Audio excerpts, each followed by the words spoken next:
Hi, my name is Jesse Milestone, and this is meant to offend, so if you're offended, good. Today we're going to talk about The Force Awakens and how it is the worst of all the Star Wars movies, and yes, that includes the prequels. Now, before I get into that, let me be clear. Objectively, as a piece of cinema, The Force Awakens is unequivocally a better film than any of the prequels. However, as a Star Wars film, as a part of the Star Wars universe, it is the worst, the bottom of the barrel, should just be erased from our memory. For two main reasons. The first reason is that the prequels were set up for failure. No one should be surprised that they were what they were. Given all the circumstances, that's exactly what we should have expected. The Force Awakens was set up for success completely, and it hit the lowest bar it possibly could have. The second reason is that, say what you will, the prequels tried. They put forth effort. They gave us new things we hadn't seen before. The Force Awakens was just a reboot. There's nothing, it offered us absolutely nothing new about the Star Wars universe. So, diving into point number one. The prequels set up for failure, right? George Lucas at the time was enjoying success. People liked him. He had a good reputation. When he was like, I'm going to make 3 new Star Wars movies, everyone was like, yay, oh my god, do it! You've had these ideas for so long. What could go wrong? It'll be amazing. So we basically had a blank check to just do whatever he felt like, which he did. And if you know anything about George Lucas's natural tendencies are towards things that are stark, that are polished. So like a political drama is perfect for him in a polished, pretty universe that's CGI everywhere and all these, nice looking creatures and losing all of that beautiful charm that we all loved about the used universe in the first ones, right? That's Lucas's go-to tendencies, right? Not to mention he had all this new CGI technology that allowed him to create the universe that he'd always seen in his head, which is of course not as good as the one that he created the first time around. So there's that, there were no checks and balances. You don't put checks and balances on a director. Their natural shortcomings show through, and the best thing that Lucas did, in the originals, was understand his limitations and be open to outside stuff changing it, editors to come in, and 4 different editors on A New Hope to make it what it was and fix the issues with it. Casted for chemistry and said, yeah, fuck the script, say what you want, which is why we had all these great rewritten and ad-lib lines from Carrie Fisher and Harrison Ford, and we didn't have that in the prequels. There was too much directorial control because everyone was like, yes, God of Star Wars, make us more Star Wars, and he was like, all right, and just did it. So no one should be surprised that that's what we got. It was obvious from the get-go. The Force Awakens, totally set up for success. The only thing The Force Awakens had to do was be better than the prequels. That's a very low bar. Right? Nobody was expecting. Most people were not expecting much. People's, were prepared to be disappointed. There was a lot of skepticism going around, and really, really, all you had to do was just make a better movie than the prequels, and you could have done anything. The options were endless.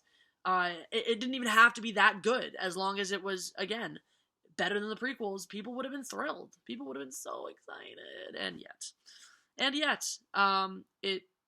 all they did, again, remade A New Hope with little bits grabbed from the other parts of the original trilogy and even a bit from the prequels, just smattered about in there. So,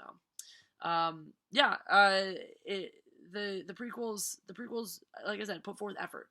There was trying involved. We had a whole new cast of characters, most of which sucked, but they were there. We had tons of new worlds, all these different new worlds, these new environments, these new alien species, a look at a different type of universe, right? We had Star Wars where it's the evil empire and the ragtag rebellion, and now we have a Star Wars that's under this galactic republic that on the outside seems like, hey, they're running shit pretty well, and is crumbling from the inside and all that corruption and whatnot. It was different. It was something new. We got to see the Jedi, the Jedi Order and what that was like. We got to see all this stuff we hadn't seen before. There were moments that weren't completely terrible. General Grievous was an interesting villain for the bit that he was around. Count Dooku was pretty cool. a little bit. Pod races were fun on the big screen when you're 8. You know, there were things. There were things that were fun and new that were like, oh man, I haven't seen that before. Like and aside from most of the garbage characters, there were some like fun, memorable side characters. Even in like episode 1, I'm not talking about who you think I'm talking about. I'm talking about Sebulba. Okay, can we talk about how Sebulba was actually pretty awesome as a character, like just a random little temporary villain thrown in there. I'm rambling now, but that's okay. There was new stuff. There was stuff we hadn't seen before. There were creatures we hadn't seen before. There were worlds we hadn't seen before. There were ideas, concepts we had not been previously exposed to. And The Force Awakens, what? The most novel thing in that film is the fact that now stormtroopers are snatched children instead of clones, and I'm pretty sure that was just a throwaway concept to justify having a black stormtrooper who had been a janitor. Really? Okay, stormtroopers are there for combat. You don't need a stormtrooper janitor. You have regular employed humans to do that. Fuck it, you have droids to do that. It makes no sense. Just things like that entire movie was just crappy plot holes to serve some idiotic purpose of like, diversity in our cast, interesting new idea. And once again, the most interesting character, Finn, the most interesting concept, the most interesting character in that entire film with like the least screen time and the least amount of development, naturally. Rey, oh my god, badass female character with no agency. She beats people up once and that's it, and then just does what men tell her to do the entire rest of the film.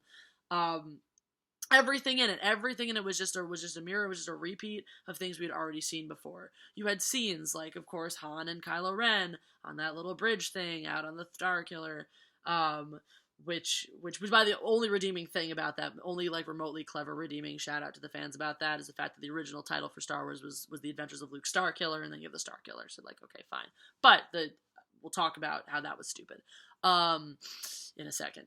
But yeah, that scene in the Star Killer with Han and Kylo Ren which just only serves to be a mirror of the scene, of course, on Cloud City with Luke and Han Solo, Luke and Darth Vader, the iconic "I am your father" scene. No other purpose, no other reason than mirroring that, which of course then cheapens the death of the greatest anti-hero ever to be created. Yeah, the Star Killer, just a Death Star on steroids that had a baby with Hoth. Apparently. Because, yeah, three types of planets. Jakku. It's Tatooine, motherfuckers. Come on. What's the difference?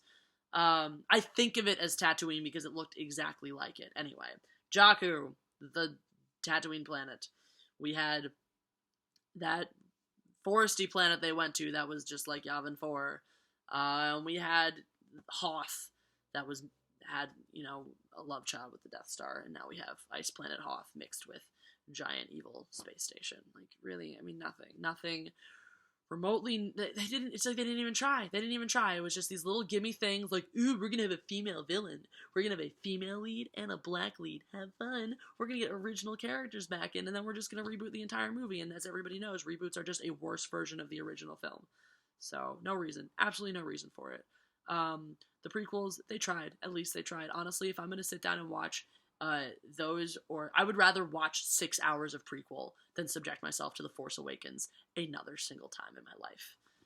And those are my feelings. If you want to hear more about my Star Wars feelings, including some of my positive ones, as well as my feelings about The Force Awakens, you can check out the Hidden Rebels podcast, which is put up by the amazing Christina Marie Leonard. Her most recent episode that's going up tomorrow-ish, whenever I post, who knows, features me talking about Star Wars and stuff. So go check that out if you like hearing me talk about Star Wars. If you're offended, great. If not, subscribe to my channel. I will do better next time. And if you know anyone who needs to see this video, by all means, share it with them. Have a wonderful Star Wars-filled life.